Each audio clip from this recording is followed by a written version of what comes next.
Mark Jensen had never been one to brag about his home, but anyone who passed by his quiet suburban street would quickly notice the sprawling, majestic tree that towered above his front yard. It wasn't just any tree. It was a rare ancient oak, its gnarled branches stretching wide like the arms of time itself. To Mark, it was more than just a tree. It was a living piece of his family's history, planted by his grandfather nearly a century ago. The tree's value wasn't just sentimental.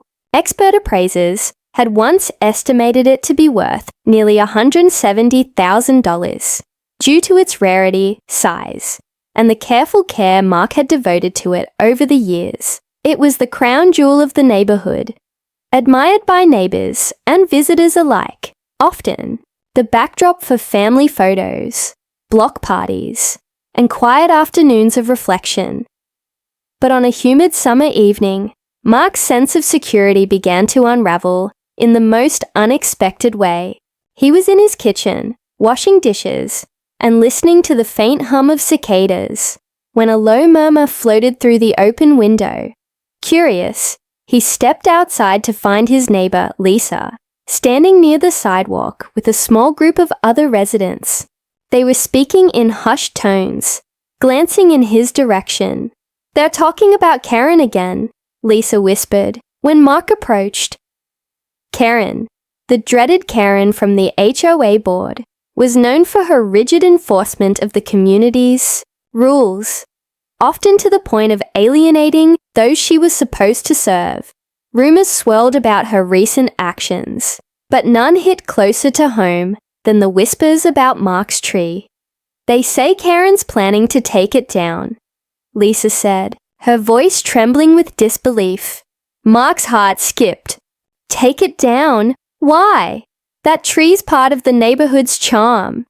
Lisa shrugged. "She's worried it's a safety hazard, or that it violates some rule.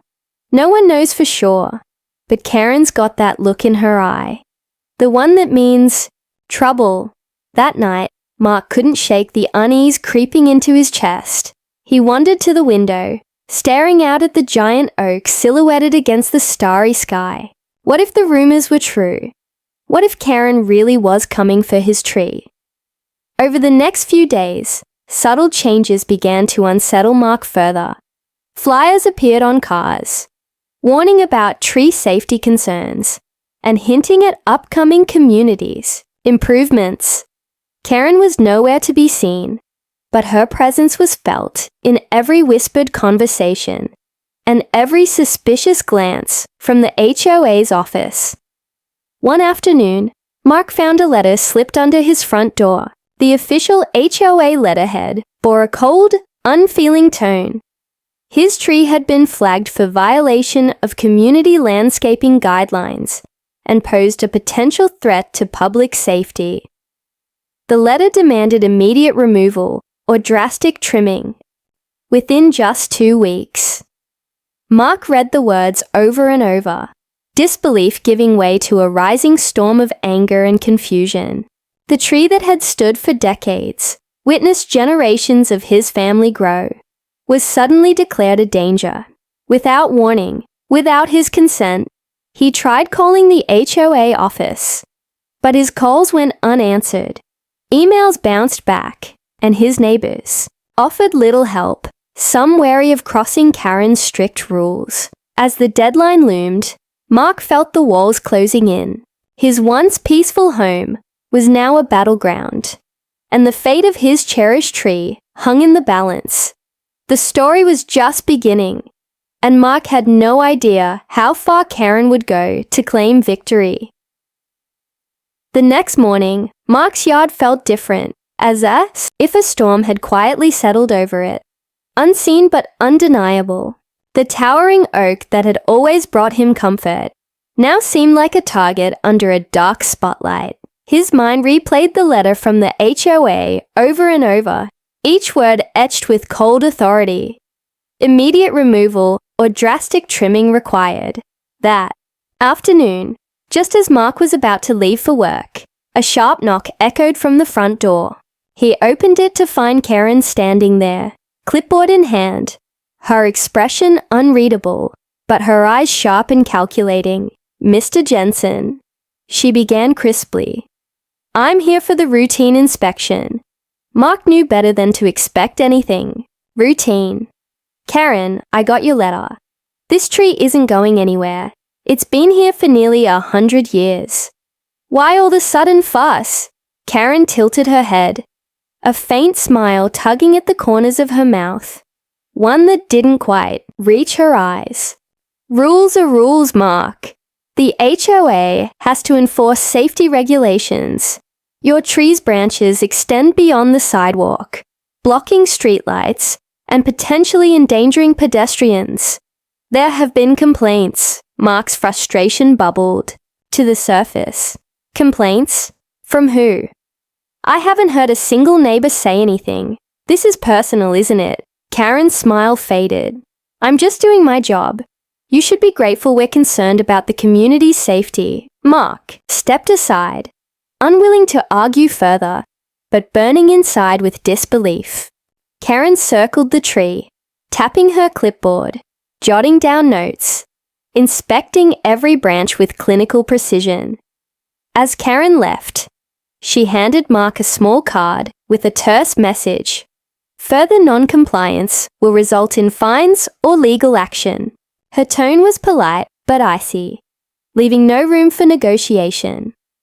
In the days that followed, Mark noticed Karen's presence around the neighborhood increased. She seemed to be everywhere, at meetings, talking to neighbors, patrolling streets, but behind her seemingly calm exterior was a silent war brewing, one that Mark could only feel, but not yet see clearly. One evening, Mark caught Karen speaking with a group of contractors near his home, her voice low but insistent. The men nodded, checking equipment and making calls. Mark's stomach twisted. Was this a sign they were preparing to act? Desperate for allies, Mark reached out to his neighbors. Some sympathized, but were too fearful of the HOA's strict enforcement to get involved. Others hinted at their own run-ins with Karen's relentless rules. The community, once tight-knit, now felt fragmented and tense, with rumors spreading like wildfire. Meanwhile, Mark's attempts to communicate with the HOA office yielded only dead ends. Phone calls went unanswered, emails ignored. The official facade masked a bureaucracy that seemed determined to stonewall him. One afternoon, Mark found another letter slipped under his door, this time more urgent.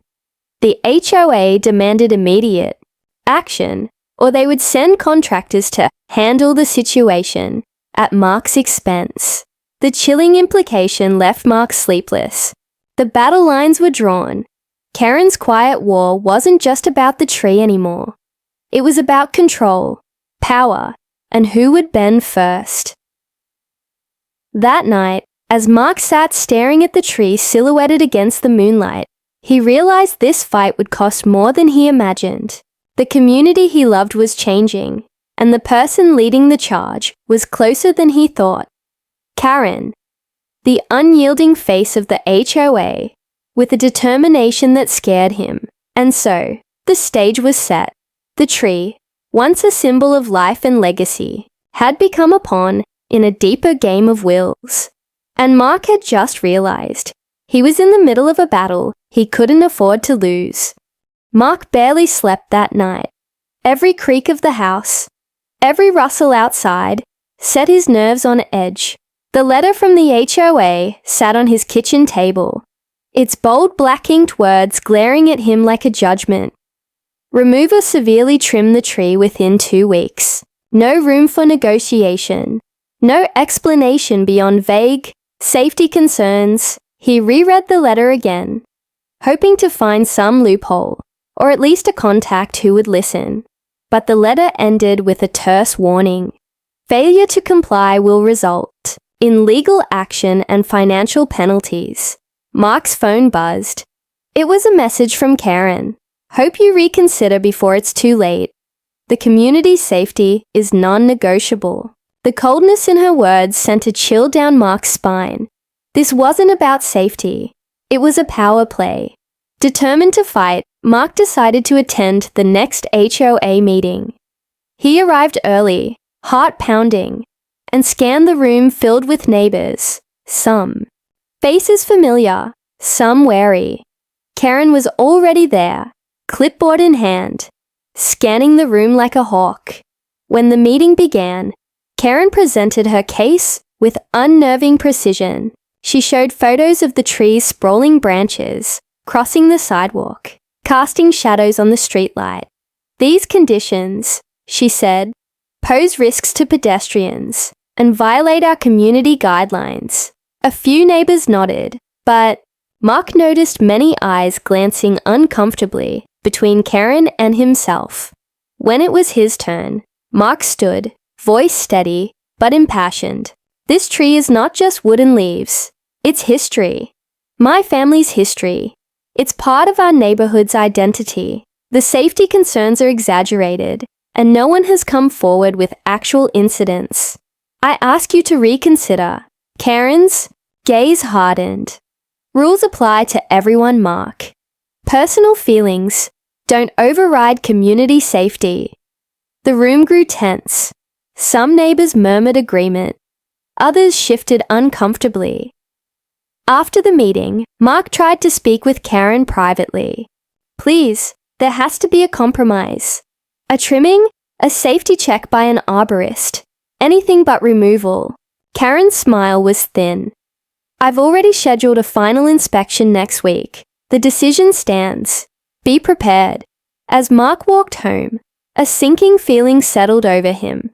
The HOA had made up its mind, and Karen was relentless. Days passed. Mark's desperation grew. He hired an independent arborist who confirmed the tree was healthy and posed no immediate threat. He presented the report to the HOA, hoping it would halt their plans. Instead, the HOA ignored it. One night, Mark awoke to distant sounds, engines, voices, the unmistakable buzz of chainsaws. He rushed to the window, heart pounding. In the dark, masked men worked quickly, cutting branches and limbs under the cover of night. Panic surged through Mark as he realized his precious tree was under attack. Before any final hearing or resolution, he grabbed his phone and called the HOA office. But the line was dead, desperate. Mark ran outside, shouting, but the workers ignored him. Then, like a crash that echoed through his soul, the giant branch he loved the most fell, splintering on the ground. Neighbors peeked from behind curtains, some offering sympathetic looks. Others seemed hesitant. Unwilling to intervene, the morning light revealed the devastation. A maimed tree, its branches hacked and scattered. Mark's heart broke, the weight of helplessness settling heavily on his chest. He confronted Karen at the next HOA meeting, voice shaking with fury and disbelief. You promised no action before a hearing. You sent men to destroy my property in the dead of night. Karen's expression was unreadable. The HOA acted within its rights. You were given multiple warnings. This is about safety, Mark. But Mark knew the truth ran deeper. He saw the glint of triumph in Karen's eyes. The quiet war was far from over. The story was no longer just about a tree. It was about justice, control, and the lengths one person would go to wield power over a community. And Mark's fight had only just begun. The night air was thick with a heavy silence, broken only by the faint rustle of leaves and the distant hum of streetlights. Mark lay awake, heart pounding, senses alert to every sound outside his bedroom window. He had tried everything: calls, letters, neighborly pleas. But nothing had stopped Karen's quiet assault on his treasured tree. Hours later, just before dawn, a noise shattered the calm. A low rumble, mechanical and menacing. Mark bolted upright. His mind raced as he grabbed his robe and rushed outside. his bare feet cold against the pavement. Across the street, the silhouette of large trucks and men clad in work gear moved swiftly beneath the faint glow of streetlights. The unmistakable buzz of chainsaws cut through the night. "No," Mark whispered, panic tightening his throat. He sprinted to the curb, shouting, "Stop! What are you doing?" But his voice was swallowed by the machines. The men didn't pause. The chainsaws roared louder as the first massive branch crashed to the ground with a sickening crack. Mark's stomach churned. This was no trimming. It was demolition. He raced toward the crew, heart hammering. But Karen appeared at his side, clipboard in hand, her expression cold and unyielding. "You've been given every chance to comply," she said quietly. "This is the community's decision. Without a hearing, without my consent. This is theft," Mark shouted, desperation rising. Karen's gaze was icy. "This is enforcement." Mark's hands trembled as he watched the men work with ruthless efficiency, cutting down limbs, stripping the mighty oak branch by branch. Neighbors stirred, drawn to the commotion, peeking from windows and doorways. Some exchanged anxious glances.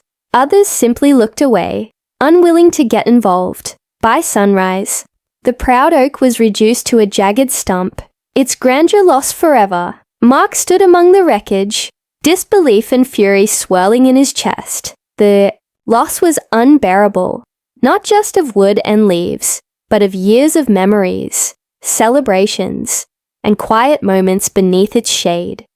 Word spread quickly. By mid-morning, a crowd gathered outside Mark's home. A mix of sympathy and curiosity. Some whispered about Karen's harshness. Others sided with the HOA's rules are rules stance. But before Mark could even begin to process the devastation, a new shock awaited him. A thick envelope slipped through his mail slot, stamped with the HOA's seal. With trembling hands, he opened it. Inside was a legal summons. The HOA was suing him, not over the tree, but for alleged violations of community guidelines unrelated to the oak. Mark's world tilted. The very organization that had destroyed his property was now accusing him of breaking rules he hadn't even been warned about. It felt like a trap, a vicious retaliation for standing up to Karen's authority. The lawsuit threatened to drain his savings, his time, and his sanity. His neighbors' whispers turned darker, some questioning if Mark was a troublemaker, others rallying to his defense. Karen remained silent in public, her eyes watching like a hawk, waiting for the next move. Mark realized this was no longer just a battle over a tree. It was a war of wills, control, and power. Karen had crossed a line, and the cost was becoming unbearably personal. But deep inside, despite the pain and betrayal, Mark's resolve hardened. He wouldn't back down. The community might be divided, the odds stacked against him, but he would fight for justice, for his family's legacy, and for the truth. As the sun rose higher, casting light on the ruined stump and the papers that threatened his future, Mark took a deep breath. The fight was far from over. Mark stared at the legal summons in disbelief, his fingers gripping the edge of the paper so tightly it crumpled. The HOA was suing him, not for the tree, but for vague violations he had never been made aware of. The timing was no coincidence. This was retaliation, pure and simple. His mind reeled. How had things spiraled so far out of control? The tree was gone, his family's legacy reduced to splinters, and now his reputation and finances were on the line. The peaceful neighborhood he once loved felt like a battlefield, strewn with shadows and whispers. Neighbors began to avoid him, crossing the street to steer clear, or lowering their voices when he walked by. Mark noticed once friendly faces, hardened into stony indifference. Some muttered about rule breakers and drama. Swayed by Karen's subtle but relentless campaign to isolate him, the HOA meetings became arenas of tension. Karen presided, with icy precision, dismissing Mark's objections and painting him as a troublemaker who refused to follow community rules. Her influence was clear. Board members nodded along, reluctant to challenge her. Mark's pleas for dialogue fell on deaf ears. The HOA's legal team was aggressive, sending him demand letters and threats of fines that grew by the day.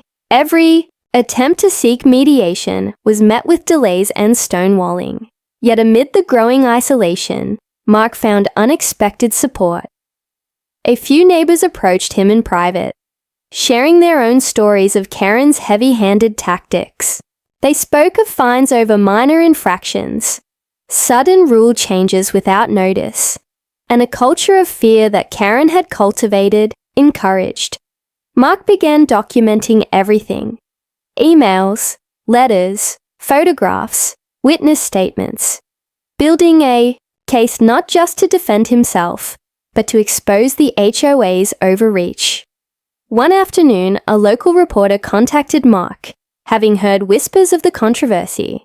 Suddenly, his story reached beyond the neighborhood, shining a spotlight on the hidden tensions simmering beneath the community's polished exterior. The media attention rattled the HOA. Karen's once impenetrable armor showed cracks. Some neighbors, emboldened by the coverage, started speaking out, questioning the board's decisions and demanding transparency. But Karen was not done. Quietly, she intensified the pressure, scheduling surprise inspections, issuing new violation notices, and using her position to intimidate anyone who dared support Mark. Mark felt the strain in every corner of his life. Late nights poring over legal documents, tense conversations with neighbors, and the heavy weight of uncertainty. Yet, his resolve only grew stronger. One evening, as he sat on his porch, looking at the empty space where the tree once stood, Mark made a decision.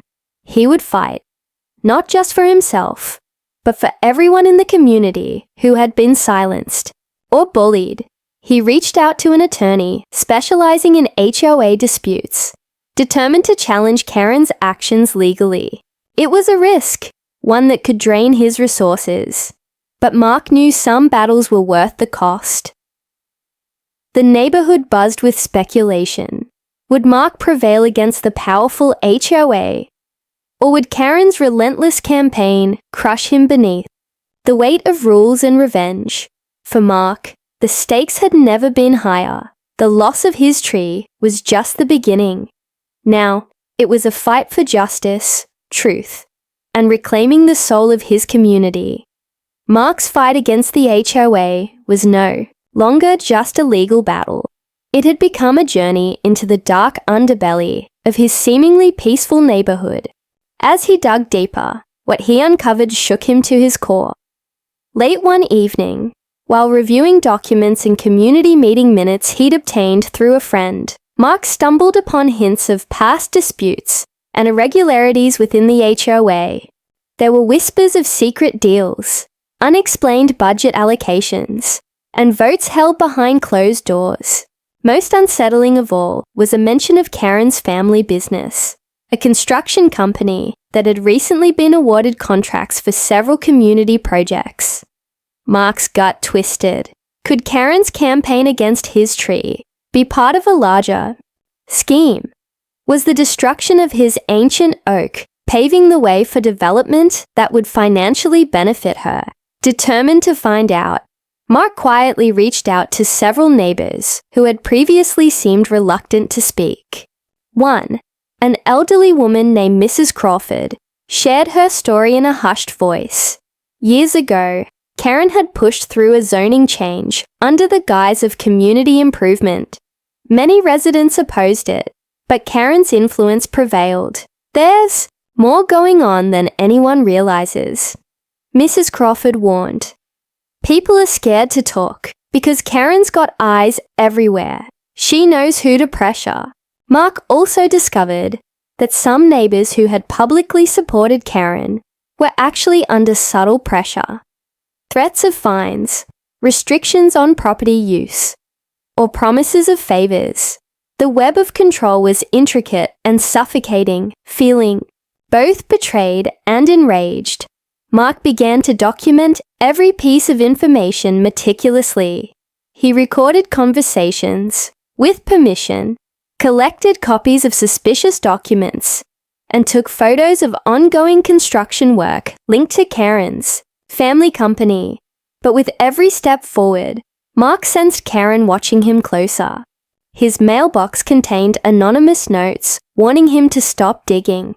His tires were mysteriously slashed one night, and a chilling message was scrawled on his garage door in the dead of night. Know your place. Despite the threats, Mark refused to back down. He reached out to his attorney, sharing the new evidence and requesting an investigation into the HOA's activities. His lawyer warned him that exposing corruption in a tight-knit community could be dangerous, socially and legally. Even his closest friends began to urge caution, fearing for his safety and well-being. Meanwhile, Karen's public facade remained impeccable. She attended community events, smiling and shaking hands, while quietly tightening her grip behind the scenes. The board meetings became battles of wills, with Karen manipulating procedures and quashing dissent. Mark felt increasingly isolated. Some neighbors who once showed sympathy now avoided him altogether, afraid of being caught in the crossfire. Yet, buried in the betrayal, Mark found a sliver of hope.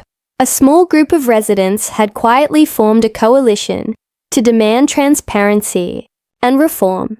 They met in secret, sharing information and planning their next moves.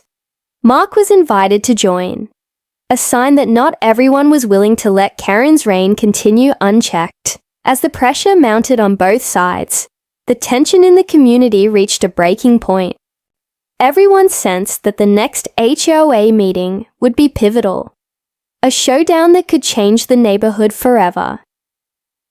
Mark stared at the remains of his once grand tree, the symbol of everything he was fighting for. The battle had become more than about wood and leaves. It was about trust, justice, and reclaiming the soul of his home. And as the night deepened, Mark knew one thing for sure. Betrayal had come from within, but so had the spark of resistance. The day of the HOA meeting arrived like a storm on the horizon, dark clouds swirling with tension and anticipation. The community center was packed. Neighbors squeezed into every seat, their faces a mix of anxiety, curiosity, and simmering anger. The air buzzed with whispered conversations and stolen glances. Mark sat near the front, his attorney by his side, papers and evidence carefully organized. Across the room, Karen appeared poised and unflinching, her clipboard clutched tightly, the familiar cold smile in place. The board members took their seats, and the meeting commenced. Karen opened with her usual polished presentation, reiterating the need for community safety and compliance with HOA rules. She dismissed Mark's claims as emotional appeals and painted him as a disruptor, undermining neighborhood harmony. Then it was Mark's turn. Standing, voice steady, despite the knot in his stomach, he laid out the evidence he had gathered. The irregular contracts awarded to Karen's families, business, the secret meetings, and the pattern of intimidation tactics against dissenting neighbors. Gasps rippled through the crowd. Some faces reddened in shock. Others avoided his gaze. Karen's expression flickered, the first crack in her composed mask. Mark's attorney called for an official investigation, demanding transparency and accountability from the HOA. The room erupted into heated debate. Some residents, emboldened by Mark's revelations, voiced support for change. Others, wary or loyal to Karen, defended the status quo. The board chair, caught between the divided crowd, called for a vote on initiating the investigation.